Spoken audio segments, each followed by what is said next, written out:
20 वर्षापासून नौपाड्यामध्ये काम करते। गेले 18 वर्ष आम्ही हा दहीहंडी सुरू करतोय। गेले 18 वर्ष आम्ही न चुकता रक्तदान शिबिर करतो पवार साहेबांच्या वाढदिवसानिमित्त। कॅन्सरचे पेशंट असो, गोरगरिबांचे शाळेचा फीसचा प्रश्न असतो, वह्या पुस्तकाचं वाटप असतो, हे आम्ही या संस्थेच्या माध्यमातून करतो आणि इथे राजकारण कमी करतो आम्ही आणि समाजसेवाचा जास्त प्राधान्य देतोय। त्या माध्यमातून हा सण आहे। आज आम्ही लाईव्ह गाण्याचा कार्यक्रम ठेवला, हिंदी गाण्याचा, मराठी गाण्यांचा आणि त्या माध्यमातून नागरिकांना आम्ही सण काय आहे लहान मुलांना करून द्या। हल्ली सण म्हणजे लोकांना माहित नाही, दहीहंडी म्हणजे काय माहित नाही, पण आम्ही इथे रेग्युलर 18 वर्ष चालू झालोय। काय आवाहन करणार आहे गोविंद भक्तांना?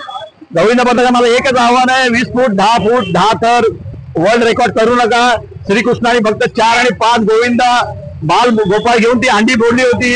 श्रीकृष्णाने जाऊन त्या वरती 10 थरावरती हंडी फोडली नव्हती। माझं एकच म्हणणं आहे, कमर्शियल हंडीचा यूज करू नका, कमर्शियल हंडीचा यूज करू नका। ही अशीच हंडी ठेवा, आपली पारंपरिक आहे तशीच ठेवा।